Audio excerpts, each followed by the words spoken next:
mga sinasabi ninyo sa mga sinasabi nila. Tila Brigada! Tila Brigada!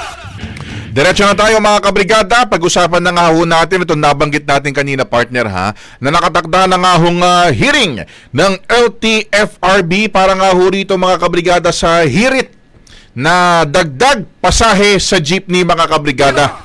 Makasama ho natin ang isa ho sa mga transport groups na kabilang ho sa magiging hearing ngayong tanghali, si Saldi Ping Ay, ang chairman ho ng Stop and Go Coalition mga kabrigada, Stop and Go. Magandang umaga po, Sir Saldi. Welcome po sa Tira Brigada. Kasama ho ninyo, Brigada Gabat, Brigada Abner. Magandang umaga po. Morning po. Magandang umaga, sir. Opo. Unang-una nga ho, para mabigyan ho natin ng background ho yung ating mga tagapakinig. Pwede ho bang malaman ano ho ba yung kumbaga ba pinakadahilan ho natin? Kasi matatandaan ho natin, na-interview ho namin ng nakaraan si Kaobet Martin at sabi niya umabot na raw ho sa 4 pesos and 50 centavos yung nataas nga ho dito po sa presyo ho ng diesel. Pero nitong mga nakaraang linggo naman ho, nitong Tuesday at bukas ay mukhang rollback naman ho sa diesel, Sir Saldi.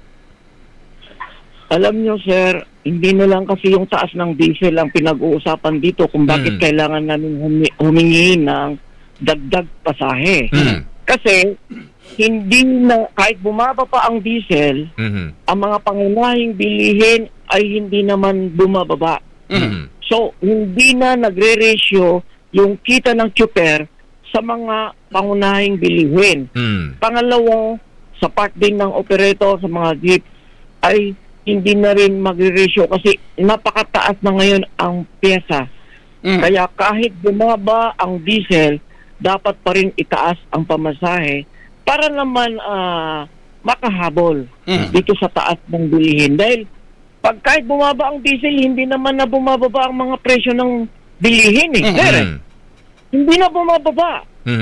Kaya sabi ko, kung ang dahilan kung bakit hindi na ibibigay yung aming hingi, paano na lang tayo ngayon mabubuhay? Paano naman tayo mabubuhay kung sa ganon? So, yun po yun. Na kahit bumaba ang diesel, dapat itaas pa rin ang pamasahe. Opo. Sir Saldi, clarify ko lang po, yung subject po ng hearing ng LTFRB and Bank mamayang hapon, yung petition po ninyo, ano po nakasad doon sa petition ninyo? Yun po bang 1 peso provisional increase or mas Iba pa? mataas doon po yung hinihiling po ninyo? Actually, nung petition kasi namin yan, nung 45 pa lang ang diesel piso. Ano na ngayon, mahigit 50 na ang diesel, kaya kung sa mababa na masyado yung hinihiling namin na dagdag pamasahe sa ngayon. Kasi 45 ang diesel kung wala kasi sa akin yung kopya yung aming petition, kaya yun ang natatandaan ko na less than 50 pesos yung per liter nung nag-file kami ng petition, sir. Pero piso po yung hinihiling po ninyo na dagdag pasahe po, Sir Saldi? Yes, sir. Para Okay. naman hindi naman isipin ng mga mananakay na masyado na kaming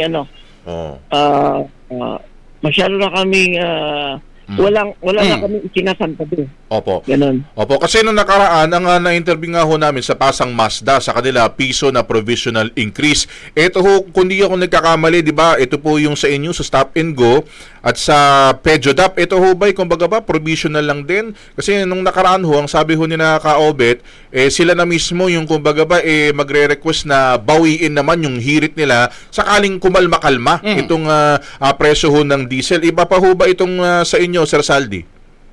Yes, magkaiba kasi kami ng petition.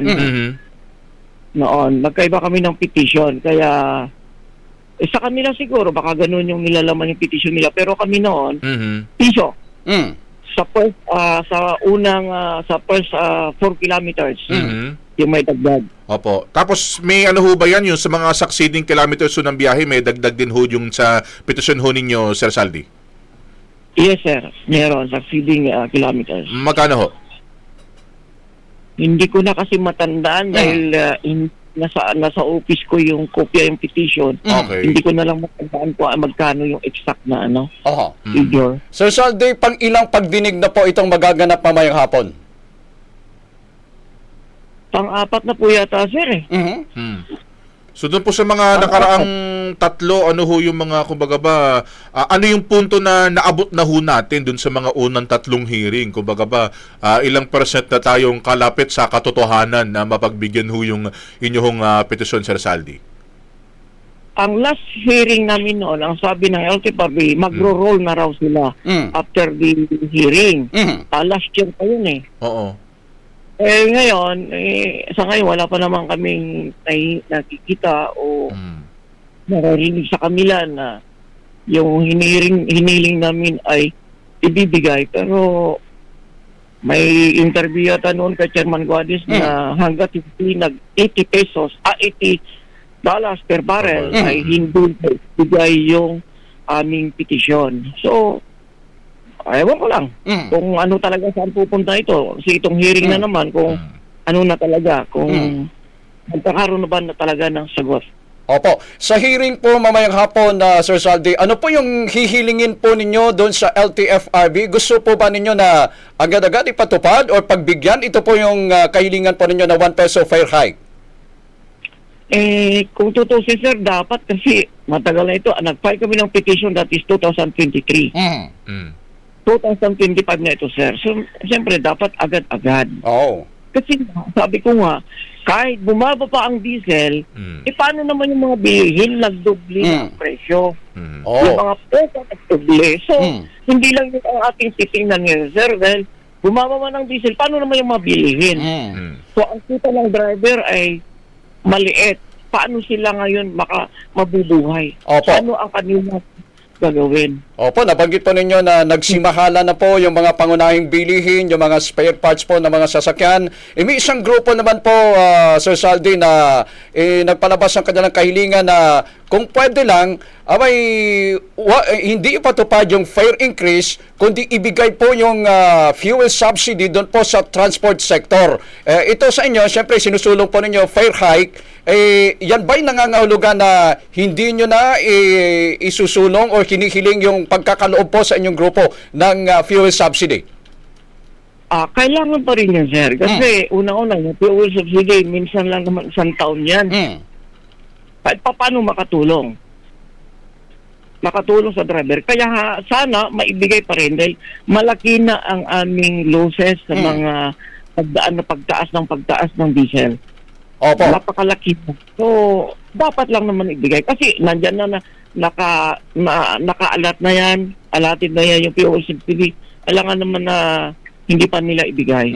So, dapat ibigay pa rin nila. Opo, tama po kayo. Allotted na yan sa General Appropriations Act for 2025, 2.5 billion pesos.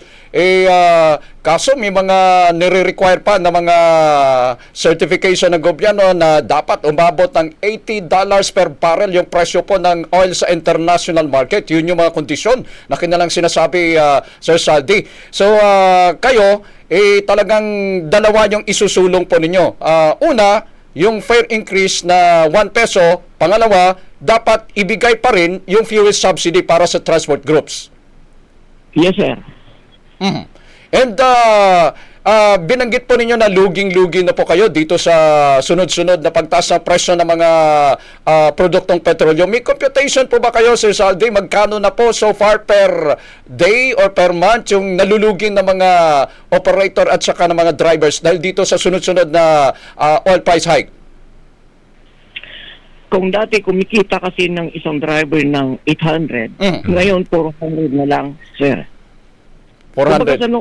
Kalahati. Oh, laki pala ng nahati. From 800, 400 na lang. Yes. Opo. Sir Saldi, panghuli na lang ho siguro. Ano ho yung mensahe ho natin sa ating mga kabrigadang nakikinig ngayon, yung mga mananakay ho natin? Kasi yung iba naman ho sa kanila siguro naiintindihan ho yung kalagayan ho ninyo, pero meron pa rin ilan na kumbaga ba talagang aaray kapag sa oras po na maaprobahan ho yung pisong hirit po ninyo na dagdag pasahe. Alam nyo, sa mga mananakay ay hindi naman kalabisan po yung 1 peso. Kasi ang 1 peso ngayon parang naman wala nang kwenta kung tutusin eh. Kasi yung piso nga lang parang wala nang sa bilang ng pera natin. Kaya hindi naman kalabisan.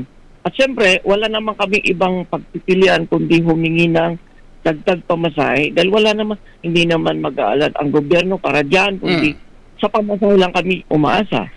So sana man po sa mga mahal nating mga manlalakay, sana maintindihan naman po nila ang aming kalagayan. Okay. Yun, sir. With that, Sir Saldi, patuloy ho kami makikiantabay ho sa inyo dito po sa resulta ng magiging hearing po natin. 1:30 ng hapon. Maraming salamat po sa inyo at mabuhay po ang mga tsuper sa Pilipinas. Thank you very much po. Thank you po. Thank you. Maraming salamat sa Brigada News. Thank you po. Ang bahaging ito ay hatid sa atin ng PowerCell Soya Coffee. Masarap araw-arawin.